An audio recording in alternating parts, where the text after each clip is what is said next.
this party started. And then blam blam. Hey guys, what's going on? How are you doing today? And thank you for saying a little prayer for me. I know I got some good vibes from you folks because the load that I was talking about with $2,700 on it, the load got accepted yesterday. Today's Thursday. Yeah, yesterday. And yeah, I'm going to Lakeland area, somewhere around there. One of those little townships around the Lakeland, Florida area for $2,700, and that's $900 loaded miles, or $940. But yeah, that you chop that number down, it's like $286, $287 a mile. So yeah, we got it going on. But yeah, I was reading through the comments, and I'm gonna touch on a few things from you commenters. And one is talking about cheap freight and $1.44 a mile. Come on, man, that's out of Florida. That's out of Florida. When you factor in, you get $2.63 going down, unload, haul up the road a few miles, reload, and keep on turning and burning. $1.44 is not that bad. Because here's the thing about that was, I was prepared to deadhead through 400 miles into Georgia. I was prepared for that. So if I would have if I was prepared to deadhead, say 300 miles away to grab a load and still put me in one of those same markets that I was shooting for, yeah, I might or may not have done better. Probably not on the Cincy market. Atlanta to Cincy market's not that great. Or the, Macon to Cincinnati, or Birmingham to Cincinnati, or any of those areas to Cincinnati would not have grossed me $1,000. So to literally drop off, go up the road a few miles and pick up a load and keep rolling for $1,000, winning, because it put me in a market where I booked this load, and if you crunch the numbers, 2,700, 940, 944, I'll get lost in the numbers. Comes up to like 286, 287 a mile. So a lot of people, they get lost in translation here. Rate per mile is huge. It's freaking huge. But that's just one side of the spectrum there. One side. You could say, oh, I don't haul nothing for less than $2.25 a mile. But if you factor in let's see, I went out for $2.25, came down for $2.63, $2.64, went out for $1.44, came back down for $2.86, $2.87. I promise you that's more than $2 a mile, all miles included. So rate per mile is huge, but it's not as great as the total week combination or the monthly combination and a daily average or a weekly average or a monthly average.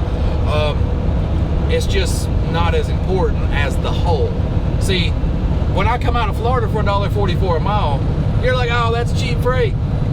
I'm not looking at that one load. I'm looking at the 4 combined loads together as a whole. So anyway, the load comes out. I left out Sunday, and luckily, here's another thing about this load. I can't deliver it till Tuesday morning. So technically, I'm gonna be on this load till Tuesday morning. So it's not really a big deal, because you know what? Guess who gets to go home for the weekend? You nailed it. Guess who gets to go home for the weekend? And yeah, you see these trucks pass me? We wait until another truck gets past me and I'll touch on that. But let's say, for example, I'm not going to be tied up till Tuesday and I don't get to go home for the weekend. Let's say if I was to pick this load up, I'm picking it up tomorrow, and I'm going to Florida Friday, Saturday. Guess what? 900 miles. I'm in Florida on Saturday. Given I'm not going to go home Saturday. So Sunday to Saturday, that's a total combined gross of $6,700. And $6,700.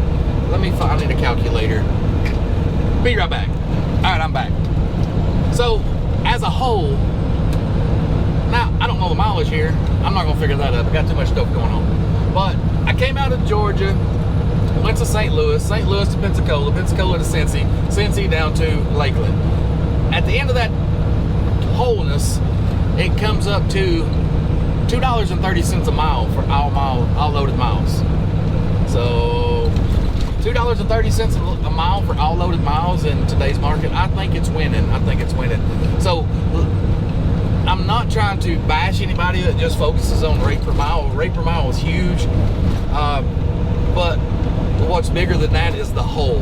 Whether it's you're out for a week, you're out for 2 weeks, or you're out for a month, start looking at your weekly average as a whole. Look at your monthly average for a whole. Now, when you consider, like, for example, what I just done, I went down into a market that's not that crazy. Coming out of Florida with a load, it's not that, but it's not going to be top dollar freight. I'm going to shoot for the average. The process of that is this: when you drive down for $2.60 something a mile, and you actually unload, load, turn and burn, and keep burning, and you go back to a market and grab another load, and you shorten that time in between loading and unloading, where you're not sitting around or delivering at crazy times where you deliver at 7 o'clock at night and you got to wait till the next day. When you factor in that as a whole, you're gonna make more money. You are surely gonna make more money. Now, with that same scenario, I'm gonna list a video right there. Now, if you are new to the channel and you was not around my channel last year, and I set out 3 consecutive weeks, three consecutive weeks to basically nip in the bud of what you can make as an owner-op. And don't quote me, you're just going to have to go check out that place. 3 weeks to get most revenue. 3 consecutive weeks. The first week I did a little over 7, I think. The next week was like 8, or anyway, the third week was like over 9 grand in revenue. And here's the killer: I broke down each one of those weeks by the mileage, by the deadhead, by the load confirmation as proof. Oh yeah, I didn't put that video up. It's going to be right there if you want to go check it out. I also playlist if you're new to the channel. But if you notice on those weeks there was times I've grabbed a short rate load, but as the weekly whole, I had top revenue. Now, that's what I mean by rate per mile is great. If you have to take one for the team, so to speak, and not get that $2 a mile, but you keep rolling and get your butt back to a good market, that's when you're winning. That's when you're winning right there. It's just I don't know what to tell you, son. If you want to make more money, you got to get creative. You know, like I said, you know, you got to get tough with times. But that's enough about that. You know, that's what I do. That's how I do it. Guys, I'm not a know-it-all. I don't claim to know it all. I can tighten my ship up a lot. I was just talking with my buddies, and we crunched some numbers for the last 2 months or 11 weeks. And I really need to tighten it up. I really need to tighten it up. And he mentioned something about being, you know, it's all about the numbers. And I said, you know, I am keen, very keen to my micro numbers, but I was overlooking the macro numbers as a whole, quarterly. So I got to dial into that, and I got to tighten the ship a little bit, guys. I'm still profitable. I'm still running. I'm still making money. Everything's still good, but it could be better. It could be better. But anyway, let's move on. Let's get on, because I don't want to keep you guys too long. What was that? Somebody asked about me going slow, yada yada yada. All right, I'm not changing anything, but I'm gonna wait. There's a truck about to pass me, and I'm gonna show you guys what I do. This is what I do. Let's see, I'm gonna change it over. I've dropped down a little bit at MPGs, but this is what I do. Now, you see that truck that just passed me?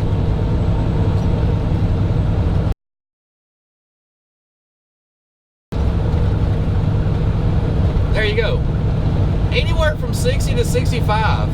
60 to 65, and there's that truck. Here's what I go by. That boost gauge right there.